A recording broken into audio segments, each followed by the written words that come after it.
How would you encourage someone who's feeling down or feels like that, like they can't really speak about how they feel, but they feel down, they feel depressed, or even have suicidal thoughts?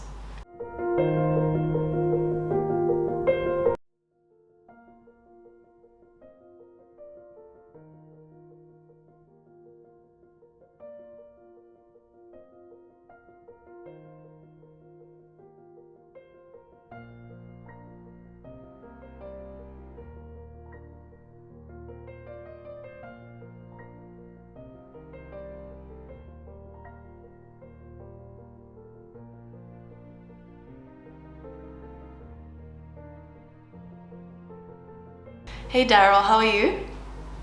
Hi, Chanel. Well, thanks. How are you? I'm fine, thank you. Hello Marion, how are you? Hi, I'm well, Shidu. How are you? I'm fine, thank you. Thank you so much for joining us tonight. Oh, great pleasure. And hi, Daryl. Lovely to see you. Hi, Marion. Yes, how are you? Well, yeah. Great. So guys, we're just gonna get right into it. I just wanted to say thank you for joining us tonight. I think this is a great way to kick off our Mental Health Awareness Month, and for people to hear your story, Daryl, and to hear for some of the stories that you wrote in your book surfacing. I was looking at some of the stories in your book today, and it was eye-opening, to say the least, and the resources that are in there, or the tips in terms of what to look out for as well when it comes to people that are struggling with mental health. The book is absolutely amazing, and one would expect a book about mental health to be quite heavy, but it really didn't feel like that. So thank you so much for your book. So as we start tonight, I'm going to start with you, Marion. I hope I'm saying your name right. 100%. Okay, cool. I just wanted to start by talking about how, since it's Mental Health Awareness Month, and you've been working in mental health and with SADC for a very long time, and even longer in the press and media side, how has mental health awareness changed from way back then to now? That's a really interesting question, Shidu. When I started, I've been a journalist 33 years. Mm-hmm. And I think, 27 years ago, the first interview I did was with Zane Wilson, the founder of SADC. Mm. And I must say, to be honest, I knew nothing about mental health myself. Mm. And then Zane, before she started SADC, she was actually in marketing, and she's a really good marketer. Mm. So once we'd done one interview, she kept sending me press releases about schizophrenia and bipolar, and I started learning about it. And I'd written for most of South Africa's main magazines at the time, and I've written on everything from sort of child drugs in primary schools and sex slaves, etc., etc. But when I started doing even when I say an ordinary story, just something on depression, the feedback I got from readers was so enormous that I realized right then that there was a great need for these stories. So you felt not just that you were writing a story to get a paycheck, but you were really putting something out there that people needed. And I think that hooked me in at that very early stage. And now you ask the difference. Then I remember I helped start Men's Health magazine with Paul Curtin. And I remember going to Paul at the time and saying, can't we do something about men and men's health? Bear in mind, this is, about 16 years ago, I think now. And Paul said to me, no, we can't do that. It would just depress our readers. Wow. I'm really glad to say Men's Health a few years later did change. And if you think about it, as you say, in those days, those old days, there was only one health magazine in South Africa. And it was a tiny one out of Durban. There were no health magazines. There were no health columns, let alone mental health. And even now, the stigma of mental health is still there. But I do think that myself and SADC, with the help of our sponsors, people like CIPLA with a book, and in the past Pfizer and Discovery Health, we have our mental health awareness days. Excuse me. And by us, these are for journalists. So we have the last one we had about 63 journalists come to that event, and that's really good for a media event. And people like Daryl's been a speaker for us several times. When they come and tell their stories, journalists love it, and they portray those stories to their readers and their listeners and their viewers. And that's how it's changed. People are gradually accepting mental health issues are a real thing. And I'm glad the change has come about, because I think it's quite an important step in destigmatizing mental health, us actually speaking about it on public forums such as these. So I'm going to come to you, Daryl. You have a very powerful story, a journey of bullying, depression, and then your suicide attempt. Do you mind sharing your journey with us, please? Not at all. My depression started when I was about 12 years old. That was the first time I thought about killing myself. And it's because I was being bullied at school for being gay. Although at the time I had no idea what being gay meant. I'd only ever heard it as an insult being directed at me. I just knew that whatever it was, I didn't want to be that. And I tried for many years to kind of solve my depression myself. I didn't talk to anyone about it because I thought, everyone else is dealing with their issues. I must just pull myself together and get over it. And I kept on thinking, okay, when I leave school, things will be better. When I leave university, things will be better. If I change jobs or get more involved at church, things will be better. But the depression just followed me. And eventually I moved to London. And that was kind of like my last ditch attempt to cure my depression. I couldn't think of anything else to solve it. And I hadn't been doing as well at varsity in London as I'd hoped. And I was really struggling to get a work visa to continue living there. And I had my first romantic relationship with a guy there, which ended after 6 months. And everything in my life just made me feel like I was a failure. It felt like I was the one common denominator in all of these things going wrong. And I was just exhausted. I couldn't wait anymore for this one day when everything might be okay, and not knowing if that day was ever going to come. So I gave my landlord a month's notice. I told all my friends in London that I was moving back to South Africa. I deactivated my Facebook account so that no one would know I hadn't come back to Cape Town. And then on the day that I was supposed to leave my flat, I packed my suitcase and I went down to the nearest tube station. And I waited for the platform to clear, and I jumped in front of the next underground train. And I obviously survived that attempt, but I lost both my legs in the process. So now I'm a permanent wheelchair user. Thank you so much for sharing. Thank you so much. I think hearing these stories and hearing how common this is just helps a lot of people that are watching. Because I was reading some stats saying that suicide is probably the second leading cause of death among teenagers and people aged 15 to 24 in South Africa. I don't know if the stats have changed, but it's quite important for us to highlight these issues, and I'm very honored to get to hear your story, that you get to use your voice to help the next person that may be listening, and in an effort to also destigmatize mental health. So thank you so much for sharing your story. If you had to look back, what do you think are some of the key contributing factors that made you feel like suicide was your only option?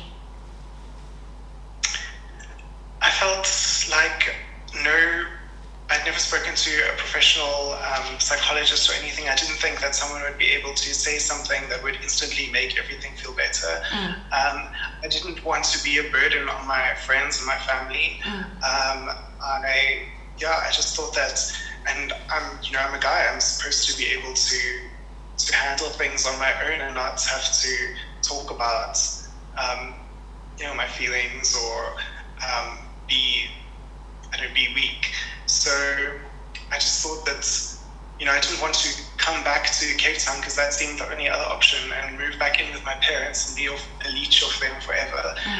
So I just felt like depression was the only way that I could get some kind of relief and sense of peace. And it's quite interesting that she's... Pardon, sorry, carry on. Sorry, when I came back to South Africa, a few of my friends said, I'm so sorry you went through that. I've actually been in therapy myself for years. And I realized we'd all been going through similar situations and similar struggles, but we were too ashamed to talk about it because of the stigma.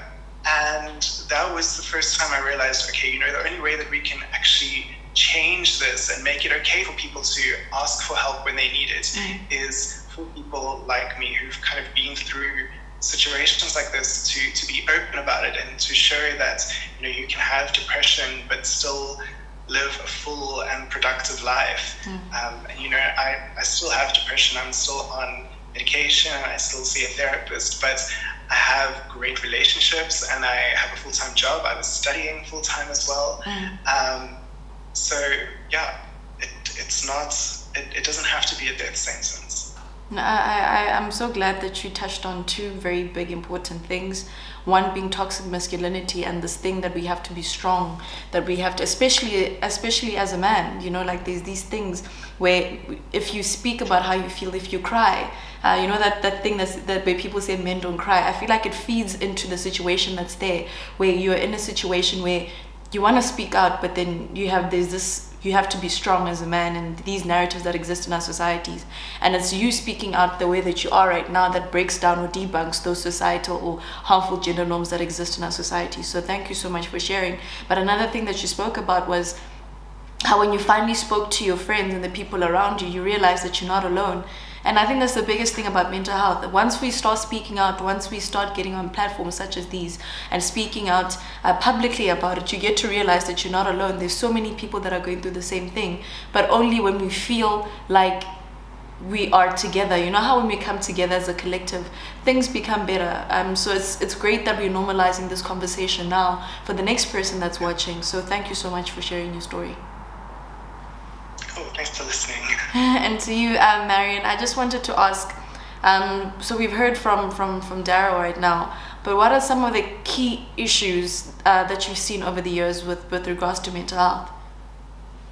Well, I just want to say Daryl is a very special young man, and I think his story is very interesting because it took such a tragic event for him to realize even that he actually had a mental health illness. And that was a common thread through the book. People kind of knowing in the back of their minds that what they're feeling isn't right, but too scared to say to anyone, I'm going to see a psychiatrist, a psychologist. You know, it's like, again, it all boils down to the stigma. I think another common thread that ran right throughout the book really was bullying. Daryl mentioned bullying. In fact, myself and Sadak, our next project is on bullying and teen suicide, especially with social media. I'm sure you come across it yourself. You know, you're very much in the public eye. You know, you get these toxic people on social media, and because I think another thing that's quite interesting, a lot of the people in my book say were around the age of 30. I think 30 and older. And they said they were bullied at school, but the best thing was they could come home and close the door. Whereas today, kids come home with their social media. Sadak, our youngest suicide has been 6 years old. I mean, that's just shocking. Wow. And yeah, you find that something that we spoke about on Mindful Mondays a few weeks ago was how it doesn't discriminate. I had your colleague, Zamombele, and Zamo, yes. Zamo, he was talking about how his youngest patient was 2 years old. So we get to realize that it starts at a very young age, and it really doesn't discriminate anyone. And the sooner we start speaking about it, the sooner we start normalizing these conversations in our schools, in our homes, that's when the big change comes about. Because you're saying the youngest was 6 years old. A lot of us feel like you need to be an adult grown with problems in order to actually reach that stage. But then even kids are suffering. Everyone is suffering. So how do we get to a point where we normalize these conversations and destigmatize it? And my next question is to you again.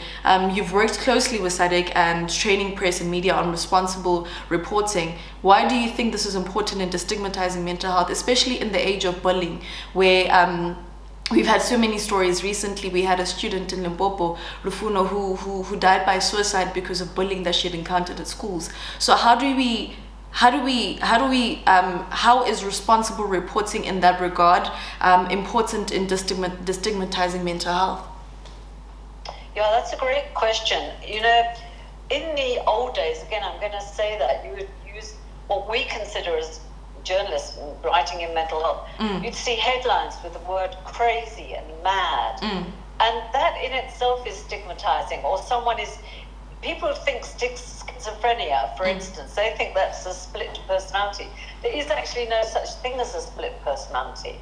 It's just that someone with schizophrenia does genuinely hear voices in their head, as do many people with bipolar disorder. So when we talk about mental illness, there are many different kinds of mental illness. You have depression, bipolar, which is often used that term. We educate journalists on the differences, because bipolar is a whole different illness, and schizophrenia is a whole different illnesses. They're not just varying degrees of depression. So we teach them to, write responsibly by having people like Daryl also come on and tell their stories, so the journalists also understand, well, yeah, he's a real person. I don't want to call him mad. I don't want to call him crazy. What was a big turning point for me was in 2005. I was one of the, I think how many of us in the end, I think it was about 15 of us over a period of 8 years, or 14 of us, who were awarded the Rosalind Carter Mental Health Journalism Fellowships from Atlanta, President Carter's wife. And she's an amazing woman. And why she gave these fellowships was for just this, was so that journalists originally in America could help break the stigma, make people talk about mental health. So it's not, not as though it's a normal thing, it is. If, for instance, you and I both went for a job, okay, let's say we're the same age, we both had the same qualifications.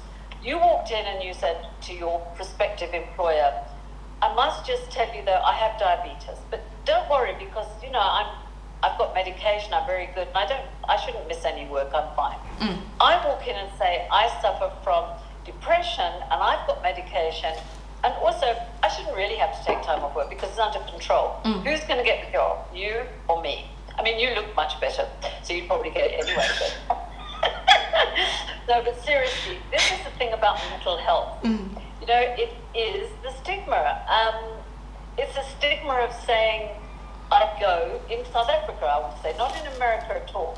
They thought I was crazy when I went there to the Carter Center and I stood up and I was doing a series in my project for men's health. We did 3 massive stories about men and depression and mental health, in fact, mental health issues.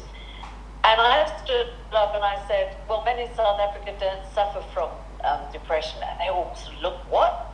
And I said, well, they don't say they do, but of course we know they do. And you mentioned earlier a Springbok rugby player, AJ Venter, who is the epitome of the South African Springbok rugby player. And he was amazed to find how vulnerable he was, and he suffered from sort of a panic attack at one point in his life. And he now is so happy to talk about what happened to him, because he wants other men, and they don't come more manly than AJ, to talk about it. So this is really another issue that's very, very important. In the book, the stories are all different.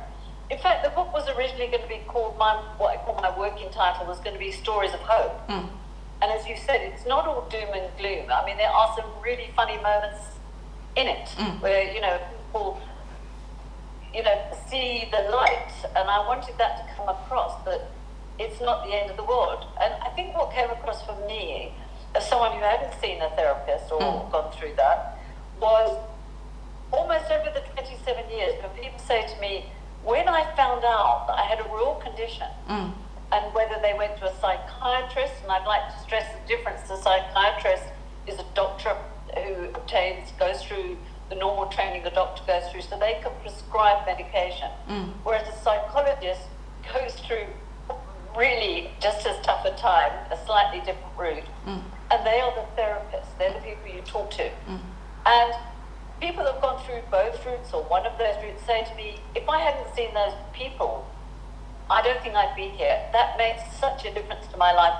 And that's another reason why I want to do the book. And what's happened since I wrote the book is we're talking about it. I've done many similar things to this and am doing it. And it's all about getting people to understand being depressed is the same as having any other medical condition. And if you suffer from clinical, I should say, depression, that literally is an illness of the brain. It means the serotonin, a chemical, is not reaching your brain properly. And that's where antidepressants come in. And it clears, if you can picture a path of this serotonin reaching your brain, an antidepressant will clear it. And another myth is that antidepressants, if you're on them, you're going to be on them for life. That's not at all true. You can be on them 6 months, a year, come off them and never go on them again. That's very enlightening, especially the part about medication and just the clarification between a psychologist and a psychiatrist. Is that why you spoke a bit about AJ and now with Daryl sharing his stories? Why do you think this is so important? You've touched on how it's important to have people like Daryl stand up and speak about their experience with mental health. But why is it so important for people who feel like they don't want to share their stories, but then that could help in some sort of way? So why is it important to use real people who have real stories like Daryl to debunk the myths around mental health? Do you remember, if you went back a few years and you'd read a magazine story, there'd always be an X by the name, and you knew it wasn't that real person. And I've had people say to me, did you make that story up, or was that a real story about anything I'd written? I said, no, I haven't. I've never made a story up. But people didn't want to use their real names. I remember doing a story of compulsive gambling, and it was when Cosmopolitan first started here, and the woman phoned me and said, look, you can't put my name there because my husband's trying to get custody of my child. But my editor was really upset at the time and said, no, but if we don't put the name, people don't think it's real. And that's what it comes down to. You know, like Oprah had people come on the show and stand up and tell their story. And I think it's really important to have that face and the real name, which I have got in the book. Everybody uses their real name. It makes a very big difference. It's real people telling their real stories, but they're stories of hope. They're people saying, look, I went through this, but I'm doing great now. I mean, there's a story, Melissa, who's a young woman and a fellow journalist. In fact, I worked with Melissa at EWN. She was on my first online team at 702 on EWN News. And all I knew about her was she was a very talented young woman. And when she came forward a few years later and told me how she suffers from depression from her school days and her journey, she's in the book, and how she would like to use her story to help other women, you know, a young white woman. And then I had the wonderful Dr. Cindy, who I think you knew. I'm not sure if she very sadly died of COVID. We were all devastated. Cindy, she was a Zimbabwean lady, doctor. She did so much for other people, and she loved speaking out as a black woman about her depression. Because, you know, culturally, there's also a thing, not just with black people, with many cultures, where, you know, you've been overtaken by spirits or someone's put a curse on you. And it isn't that. You know, it is a clinical thing. Now, when I say it isn't that, I'm not saying don't go to traditional healers. That's something I always say. One thing about a traditional healer, they will sit and they will listen to you, and that's half the battle. Because if you go to doctors, your GP, you know, they sit there with their clock going, okay, 10 minutes, 15 minutes, out you go. It's very important to be listened to. And that's quite amazing, because one thing that we had a psychologist that said, speak until you're heard. And in as much as structures such as traditional healers, even religious spaces, they're quite important to provide that safe space for people to come and speak about what they feel or what they need. And like you're saying, speaking is half the battle. Once you get it out, once you relinquish the power from what's bothering you, half the battle is won. Now it's just about getting the support that you need from a psychologist or whatever space you're in. And Daryl, the first time you got help for depression is after your suicide attempt in hospital. What was the treatment journey like for you, and what kind of support did you get?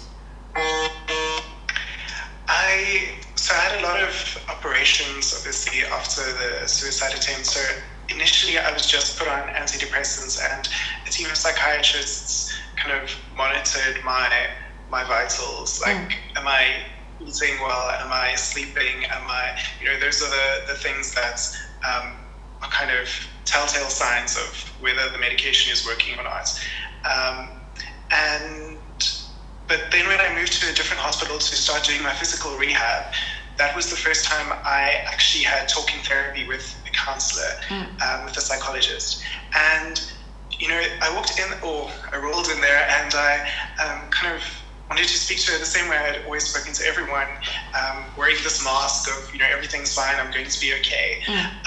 But she saw right through it within 5 minutes, and it was as if she'd been inside of my head. She'd understood what other people had said to me, and how that had made me feel without me even like telling her the full story.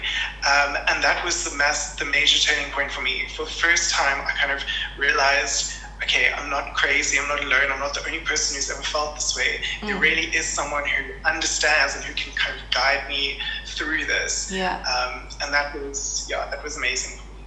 No, thank you for sharing that. And I love how your face just brightens up at someone just hearing you. Like, I feel like literally that's all we need, is just to be heard when we're speaking. So I loved how your face lit up when you spoke about that. And I know that asking for help is very, very difficult, because you spoke about how, especially as a man, there's this notion that you constantly have to be strong. If you ask for help, if you speak about your feelings, you're weak. How would you encourage someone who's feeling down or feels like that, like they can't really speak about how they feel, but they feel down, they feel depressed, or even have suicidal thoughts? How do they take the first step to get help? How do you get to the point where you remove all the harmful gender norms that as a man you can't do this? Or just in general, someone that, like you're saying, you had a facade on for the longest time, where you weren't okay, but then you had this thing where you just walk in and then everyone would just assume that you are. But how do you get to a point where you're like, okay, you know what? Okay, I can't have this mask on anymore. I just need to tell my truth. I just need to speak out. I need to get help. It's okay to not be okay.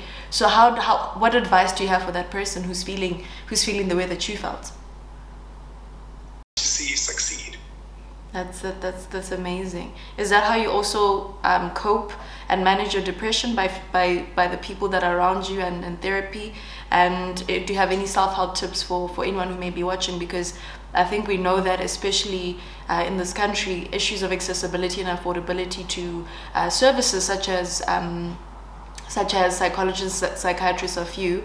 And in as much as they can be helplines, some people are not at the step where they feel comfortable divulging how they feel. So what self-help tips can you give them, and what helps you cope with your depression and manage it?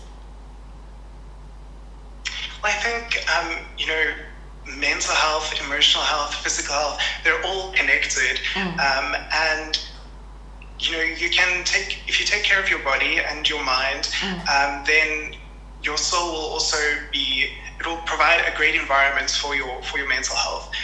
So make sure you're exercising, eating well, make sure you get enough sleep. These things really make a big difference to your mental health.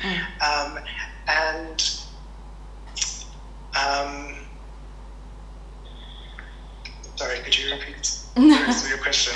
No, so I was just asking how you manage and cope with it, and if you have self-help tips. But the tips that you mentioned actually are tips that a lot of experts that we've had on Mindful Mondays have spoken about. So thank you for sharing those. To you, Marion, I just wanted to ask, from all the years that you've been working in the mental health space, why is it important now more than ever, especially during this time, to speak about mental health and raise awareness around mental health? Well, I think obviously COVID, as I'm sure you know, at SADC they would get 40 calls, 400 calls a day, and now they're getting 1,600 calls a day. It's just off the charts. So COVID has added to the anxiety that people live in. I think young people, we were talking about youth before, and I think from my school days to school days today, and again, access to social media, so many children are getting more anxious when they're younger too. And why did I write the book now? I think I always knew I wanted to write a book, but I didn't want to write a boring textbook. This is my 10th book I've written. Some are ghost written, some are business books. Whatever I write, and something I believe in when I train young journalists, is when you write something, you want someone to turn over the page and read to the end. So I wanted it to be informative, and I wanted someone to put the book down and say, wow, that is what happened. Well, that's me, and I can make my life better. Just by going to see someone and talking about it with my family. Someone came up to me, a woman, and said, gosh, she said, I went out for 4 copies of your book and I gave them to my family because nobody believed me. And this is a woman who's been seriously ill with mental health all her life, but nobody would believe her. I said, oh, come on, just get over yourself. So, that's just my contribution to literally, I keep saying the same thing, but getting people to talk about it. And, CIPLA and many other organizations, mental health and awareness, it's okay not to be okay. But then again, when is it? I called a story I did for Men's Health many years ago. When is it more than just a bad day? Because we all have days where it's bad days. Even Miss South Africa must have bad days. It's hard to imagine, but I'm sure you do. But seriously, there's a difference between being blue and clinically depressed. So, it's easy to find out, even if you go onto SADAG's website, which I'm sure you give the details of. Even going onto their website, you would learn so much about mental health. And it's called mental health because it's as important as, watching your weight, doing exercise, and all the things you do to eat healthily. Everyone, I remember I worked for Fair Lady for many years as a freelance, but sort of in every issue. And we knew that if we put on the cover the word diet, it would sell out. You'd have to reorder the copies because everyone wanted to lose weight. But nobody, if you put on the cover, about depression, would we be inundated with readers' letters? No. It's getting better. It is getting better. But I also love how, when you were speaking about your book earlier, how at the end of every chapter there's like tips, that they're coping tools for people to use at the end of each chapter of your book. Can you tell us more about this and how it helps readers? I can have a little brag here because they were written by my daughter, who had no choice, I think, but to become a clinical psychologist. And Zane, who's been a great mentor of hers, and Dr. Franz Korb, said to her, this is a tough one, becoming a clinical psychologist. And she's so tiny, she's 5 foot tall, and she's tiny. And we all thought, oh, gosh, she'll do it. We know she will. She used to counsel her teddy bears at the age of about 4. But she said to me, Mum, it's all very well, but what do people really take away? And wouldn't it be a good idea to have these tips? And they're not long. I don't believe in doing anything long, and people don't read long, great big chapters. So these tips are just bullet points. They're so practical, and she's given sort of apps, meditation apps, mindfulness apps, things like that. Or for parents, and I think that was very important for parents, because there's this very sad story. It's the first chapter in the book of an Indian girl who was 15 years old, and she took her own life. And she was beautiful. I mean, absolutely gorgeous, very popular at school, never been bullied, as far as we knew, and her mother knew. And it's her mother's story and how her mother wants to share her story, because she doesn't want other parents to go through what she went through. And so she wrote the tips as well, most of them, as from a parent, what you should look out for, that kind of thing.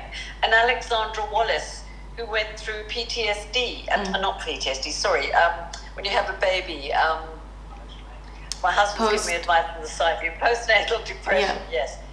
And it can be an awful thing, postnatal depression, because again, the family always saying, oh, of course you're tired, you've just had a baby. But the real postnatal depression is actually quite horrifying. It's really awful. So those tips, Alexandra herself provided, and so those tips are very important. They're real from the people that have gone through it, or people that really know. They're not out of a textbook. And them coming from real life stories from people that have actually experienced it makes it that much more better. Daryl, there's a lot of stigma associated with mental health. Have you experienced any of this? And if you did, how did you overcome it? I haven't personally. When I was going back into the job market, my psychiatrist, I was still going to see her weekly, and my office would have been quite far away from where she's based. So I would have had to take a little bit of time off from work. And she said, don't tell them when you go for the interview that you have depression. Tell them that you have, some other doctor's appointment, because companies don't want to hire people with depression. And this was about 7 years ago. So, I'm sure things are a bit better now, but we've still got a long ways to go. But fortunately, I've always been very open about my story and what's happened. Even on dating apps, like on Tinder, my profile explained the situation right up front, because I didn't want to get into a situation where, people feel like I've deceived them, or they're not ready for what they're signing up for. So yeah, I think, I know, the more open you are about it, actually, the more people respect you and the more people empathize, because we're learning that more and more people are struggling with this.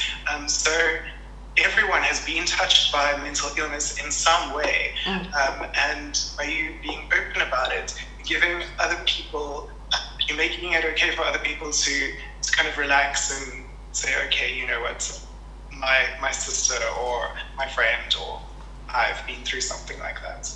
And just to sort of wrap up, I've got 2 more questions for you.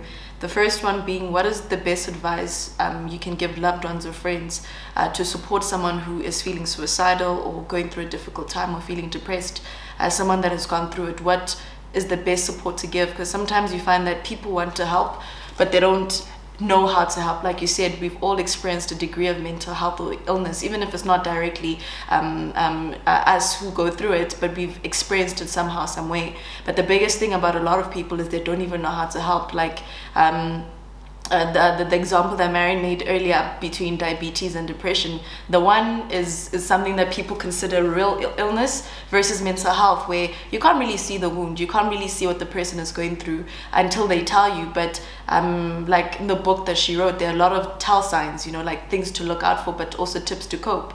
But I think as someone that has gone through it, you probably have a better understanding of what sort of help a person like that who's in that state of mind where they're feeling suicidal, they just don't want to do this anymore, they're feeling depressed, they're feeling down, they're just feeling down and out. What do you say to that person? How can a loved one or even friends help? I think the most important thing firstly is to always take the person seriously. You know, if they've spoken up to you or if they're showing that they're in a bad place, it's taken a lot for them to do that. So don't make them feel worse or make them feel guilty or act as if you don't believe that they're really struggling. And secondly, you know, it's very easy if you ask, oh, are you okay, to just give a one-word answer, yeah, I'm fine. So if you notice that something is going on, if you feel like the person has changed, if they're struggling to concentrate, if they're not themselves, point out all of the things that you've noticed about them. And that will help them to feel seen and know that you really do care. You're asking because you really care. You're not just, you know, making small talk. And it will also show them that, you know, they can't get away with an easy answer. It will help them to open up to you. And thirdly, just be there for them. I know even I don't always know what to say to someone who's in a bad place, but just sitting there and being with them, accepting them as they are, goes a long way. Just having that companionship is so important, to not making them feel alone. And physical contact is very good as well. Just hold their hand or put your arm around them. No, that's beautiful. And to the person who is the one that is struggling, the one that is feeling like they're going through a depressive episode, or they're feeling hopeless, what do you say to them? There is hope. Suicide is a very permanent solution to a temporary problem. It's not a solution.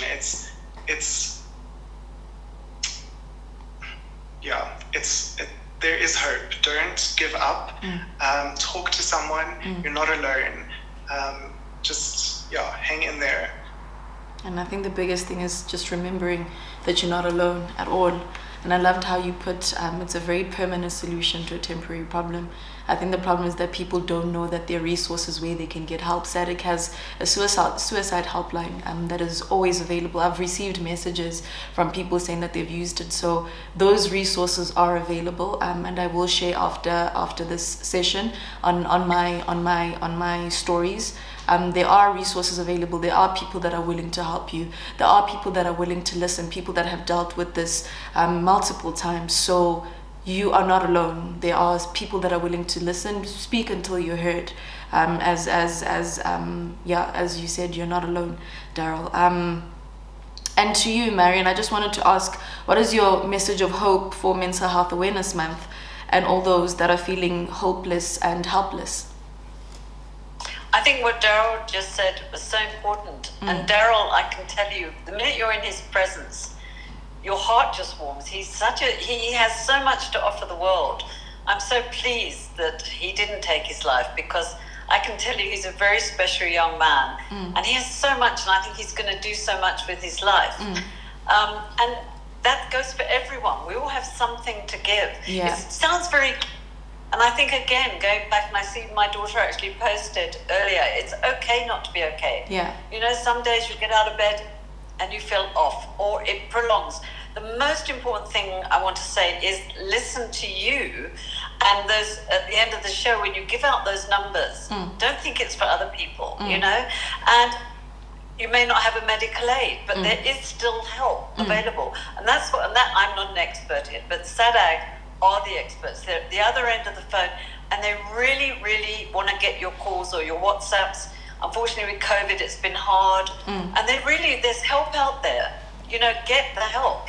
If you've got a cold, we go to the pharmacy and we get something for our cold. It's the same thing. There is help out, and we all need help, all of us. All of us need help. All of us need some sort of support at one point or another in our lifetime. So seeking help does not make you any weaker. Saying that you're not okay, like she said, it's okay to not be okay. We say this every single Monday, that it's okay to not be okay. And again, like you said, a bad day doesn't mean that you have a bad life. Some days you just wake up and you're not feeling good. But if they prolong, we've spoken about how if it's for more than 2 weeks, like she's saying, as you'd go to the doctor for a physical illness, see someone, speak to someone. There's so many resources that are available, and I will share them at the end of the session. So please do look out for those, especially if you are having those suicidal thoughts. There's a 24-hour suicide helpline on the site web page. I will share the numbers for that. And Marion, I just wanted to ask, a few people have been asking about your book. Where can they get the book or access the book? Well, I hope my publisher's not listening. It's available, of course, in exclusive books, but I'd like to say on SADAG's behalf that if you buy the book from SADAG, they're getting the profits either way, but you know, the profits go to SADAG. So if you go to www.sadag.org, you can, and you scroll down, you'll see a thing about the book, and they will deliver it. It's cheaper there than exclusive books, and they will deliver it to your home. Your publisher will have a field day with you. Oh God.